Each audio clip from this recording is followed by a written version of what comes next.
नमस्कार साथियों, एक बार फिर से आप सभी का बहुत सारा स्वागत है लोधाई क्लासेस के बीए प्लेटफॉर्म पर। चलिए, एक और मॉडल पेपर में लेकर आ चुका हूं। आज हम बात करेंगे जैविक खेती पर। जी हाँ, जैविक कृषि का परिचय, ये आपके सब्जेक्ट का नाम है। आप समझ गए होंगे कि ये आपका वोकेशनल का एक सब्जेक्ट है, ऑर्गेनिक फार्मिंग वाला। सभी बीए फर्स्ट ईयर, सिर्फ आप ये मात्र जिसका अधिकार हो सकता है बीएससी वालों ने कोई बीएससी वाला बच्चा है और उसने वोकेशनल में ऑर्गेनिक फार्मिंग लिया है, तो वो भी इसको अटेम्प्ट कर सकता है। बीकॉम वाला बच्चा हो, बीबीए वाला हो, बीएससी वाला हो, बीएचएससी वाला है ना। तो फर्स्ट ईयर में जिनके भी वोकेशनल में ऑर्गेनिक फार्मिंग यानी जैविक कृषि का परिचय वाला ये विषय लिया है, वो सभी इस मॉडल पेपर के माध्यम से अपनी तैयारी कर सकते हैं। चलिए डायरेक्टली शुरू करेंगे अपने आज के सेशन को। मैं जो डेली इंफॉर्मेशन देता हूं आपको फिर से दे दूं, क्योंकि नए बच्चे हर सेशन में नए नए बच्चे जुड़ते हैं। दोस्तों, बहुत जल्दी हम प्रयास कर रहे हैं कि सेकेंड ईयर की क्लासेस बहुत जल्दी स्टार्ट हो जाए, क्योंकि अब आपके एग्जाम जो है ऑलमोस्ट खत्म होने ही वाले हैं, ऑलमोस्ट हो चुके हैं। तो जल्दी ही हम सेकेंड ईयर की न्यू बैच लेकर आ रहे हैं 2027 के रूप में। तो उन बैचेस में हम डिटेल में क्लासेस लेंगे यूट्यूब प्लेटफॉर्म पर, इसी प्लेटफॉर्म पर ही है ना, जहां पर क्लास नोट्स भी आपको प्रोवाइड की जाएगी पीडीएफ के रूप में डिस्क्रिप्शन के माध्यम से। तो जिन दोस्तों को भी पूरे साल भर अच्छे से पढ़ना है, हमारे साथ में फ्री में पढ़ना है यूट्यूब पर ही, जल्दी से वो चैनल को सब्सक्राइब कर लीजिए। बेल आइकन यानी कि घंटी जो लगी है साथ में चैनल के साइड में जो लगी हुई है, उसको भी बजा ले और ऑल पर सेट कर लीजिए उसको, ताकि कोई भी अपडेट आपसे मिस ना हो जाए, है ना। तो बहुत जल्दी अनाउंसमेंट होने वाला है न्यू बैचेस का, तो आप लोग तैयार रहिए, चैनल को सब्सक्राइब कर लीजिएगा। चलिए बढ़ेंगे आगे, और सिर्फ सेकंड ईयर तक ही नहीं बल्कि मैं थर्ड ईयर तक आपके साथ में रहने वाला हूं। डोंट वरी, टेंशन लेने की जरूरत नहीं है।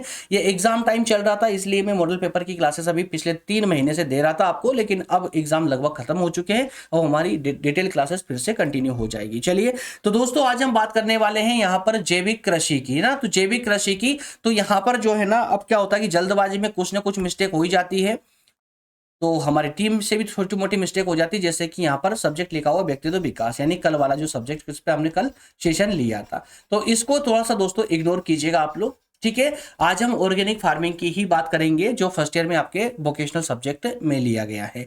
तो आइए बढ़ते हैं आगे और लेते हैं पहला क्वेश्चन कौन सा होने वाला है। पहला क्वेश्चन है कि जैविक खेती का परिचय दीजिए, इसकी परिभाषा स्पष्ट कीजिए, भारत में जैविक खेती के महत्व पर प्रकाश डालिए तथा इसके मूलभूत सिद्धांतों की व्याख्या कीजिए। अब यह देख रहे होंगे आप लोग, यार सर कितना कुछ तो आपने बता दिया इस प्रश्न में, क्या ये सब कुछ एग्जाम में आने वाला है? जैसे कि जैविक खेती का परिचय भी साथ में आएगा, परिभाषा भी आएगी, जैविक खेती का महत्व भी आ जाएगा और जैविक खेती के मूलभूत सिद्धांत भी आ जाएंगे। ये सब आने वाला है क्या? तो मेरे प्यारे दोस्तों देखिए, एग्जामिनर को ना आप जानते हो ना मैं जानता हूं, तो उसके मूल का तो कुछ कह ही नहीं सकते, याद रखिएगा।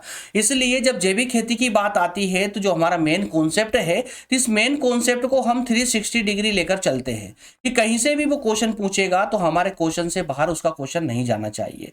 अब हो सकता है एग्जाम में वो सिर्फ जैविक खेती का परिचय और परिभाषा ही आपसे पूछ ले, या हो सकता है उसका महत्व भी साथ में जोड़ दे, या फिर महत्व और मूलभूत सिद्धांत ये अलग से पूछ ले। इसलिए सभी कॉन्सेप्टों पर तैयारी जरूरी है, याद रखिएगा। चलिए अगले प्रश्न की ओर बढ़ते हैं।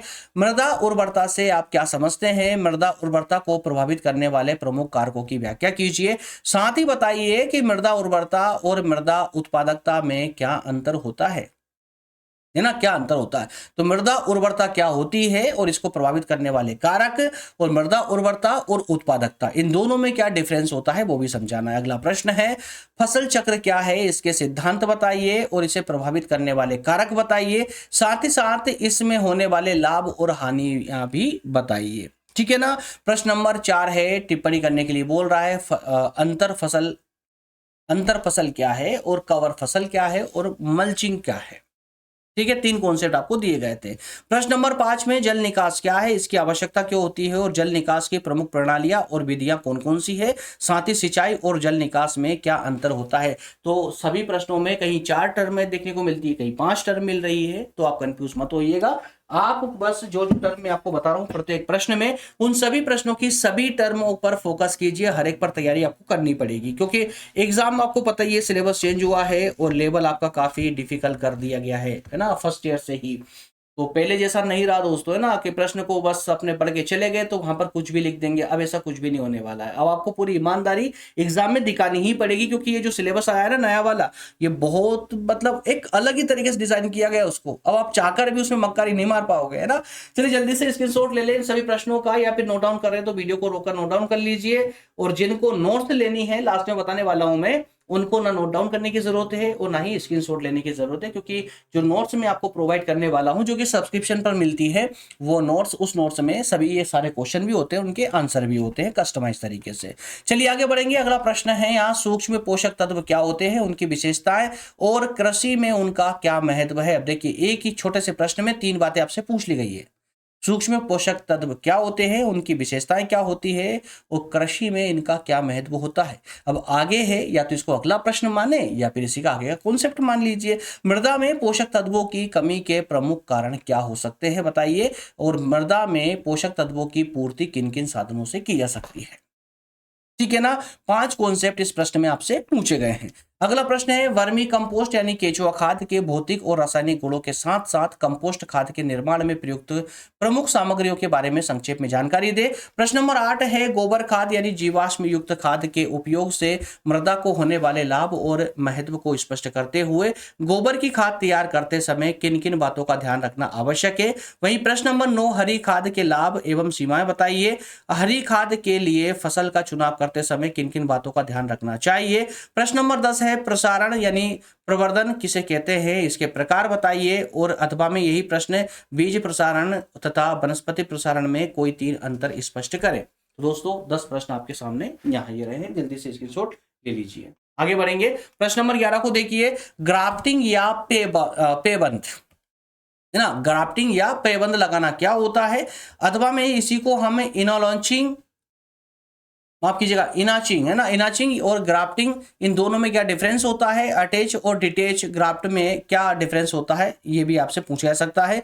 वही प्रश्न नंबर 12 है, बायो डायनेमिक कृषि पर एक लेख लिखे या बायोडायनेमिक खेती क्या होती है बताइए। प्रश्न नंबर 13 टिप्पणी करने के लिए बोल रहा है।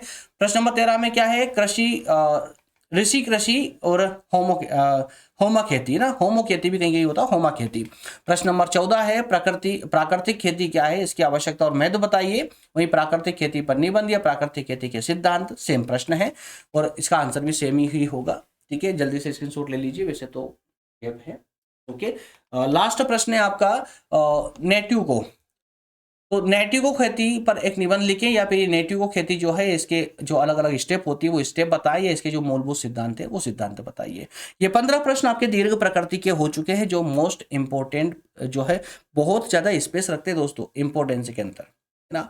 2026 के एग्जाम के लिए बहुत ज्यादा जबरदस्त मोस्ट कैटेगरी के क्वेश्चन है ये 15 ही प्रश्न, कोई सब मत छोड़िएगा।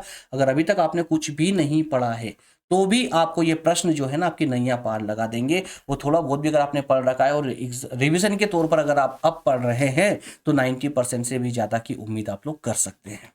चलिए अब देखने वाले हैं 10 अति लघुत्तरीय प्रश्न या लघुत्तरीय प्रश्न। अच्छी जैविक खाद तैयार करने के लिए किन बातों का ध्यान रखना आवश्यक होता है। तो वहीं जैविक खेती के उद्देश्य, इसके मार्ग में आने वाली बाधाएं, गरीबी उन्मूलन में इसकी भूमिका, ये 3 कॉन्सेप्ट आपसे पूछे गए हैं। प्रश्न नंबर 3 में टिप्पणी करने के लिए, जैसे लैंगिक प्रसारण के गुणदोष बताइए, वानस्पतिक प्रसारण के गुणदोष, तो ये लैंगिक प्रसारण और वानस्पतिक प्रसारण, ठीक है, दोनों कॉन्सेप्टों के गुणदोष बताने हैं। प्रश्न नंबर 4 मृदा की समृद्धता बनाए रखने के उपाय बताएं। और प्रश्न नंबर 5 जीवनाशी प्रबंधन के बारे में, और वहीं एकीकृत पौध पोषण पद्धति के बारे में, और वर्मी कंपोस्ट के महत्व के बारे में। दोहरा पेबंद किसे कहते हैं, लाभ बताइए। रासायनिक खेती और प्राकृतिक खेती में अंतर क्या बताइए। और नाइट्रोजन का पौधों पर क्या प्रभाव पड़ता है, इसकी कमी से पौधों में कौन कौन से लक्षण उत्पन्न होते हैं बताइए। ये 10 प्रश्न आपके लघु प्रकृति के, जल्दी से इनको भी नोट डाउन कर लिया, स्क्रीनशॉट ले लीजिए। ठीक है, चलिए दोस्तों अब बात करेंगे, हम ये सारे प्रश्न मैं आपको दे चुका हूं और अब हम बात करेंगे नोट्स के बारे में। जिन दोस्तों को देखिए जिनके पास अच्छी सामग्री है वो इन सभी प्रश्नों के आंसर आप स्वयं से निकाल सकते हो तो निकाल लीजिए। अगर आप केपेबल है, आपके पास सामग्री अच्छी है तो आप निकाल लीजिए। लेकिन जिन दोस्तों के पास में सामग्री अच्छी अवेलेबल नहीं है, अच्छे आंसर नहीं निकाल पा रहे हैं, तो वो यहाँ से एक छोटे से सब्सक्रिप्शन अमाउंट पर आप जो है नोट्स भी ले सकते हैं। कैसे, देखिए जरा, ये एक सब्जेक्ट के लिए आप 99 रुपये के सब्सक्रिप्शन लेकर के किसी भी एक सब्जेक्ट की नोट्स आप ले सकते हैं, जिसमें मोस्ट इंपॉर्टेंट क्वेश्चन होंगे, उनके आंसर दिए गए होंगे आसान भाषा में और अच्छे तरीके से, ठीक है। और इसके अलावा अगर आप ऑल सब्जेक्ट के नोट्स चाहते हैं तो 399 के सब्सक्रिप्शन अमाउंट पर आप ऑल सब्जेक्ट भी ले सकते हैं। कैसे मिलेंगे, तो इस पेज का स्क्रीनशॉट लेकर के इस नंबर पर व्हाट्सअप कर दीजिए, लेकिन वही बच्चा व्हाट्सअप करे जिसको नोट्स का सब्सक्रिप्शन लेना है। क्लियर है। चलिए मिलेंगे नेक्स्ट सेशन में। हाँ, मुझे कमेंट करके जरूर बताइएगा कि आपका और कौन सा सब्जेक्ट छूट रहा है, मैं जल्दी से उस पर भी क्लासेस लाने का प्रयास करूंगा। इसके अलावा सेशन अच्छा लगा आपको तो सेशन को लाइक जरूर कर दे, बिना लाइक करे कोई भी सेशन को नहीं छोड़ेगा।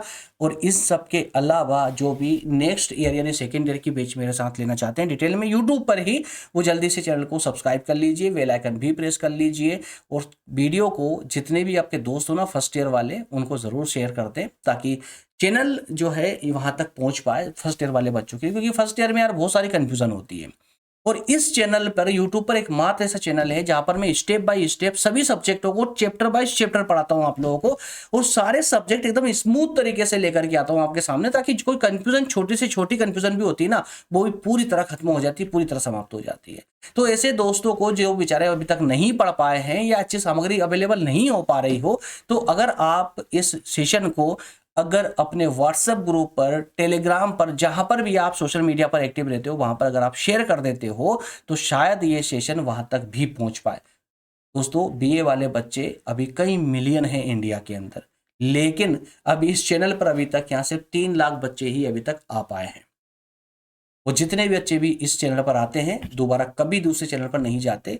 ये विश्वसनीयता बताती है, यहाँ की क्वालिटी बताती है। आप जब डिटेल क्लासेस लेंगे तो आपको समझ आएगा कि मैं किस तरह से आप लोगों को कॉलेज स्टाइल में डिटेल क्लासेस में आप लोगों को गाइड करता हूँ, है ना। चलिए मिलेंगे नेक्स्ट सेशन में। बहुत धन्यवाद, थैंक यू, जय हिंद।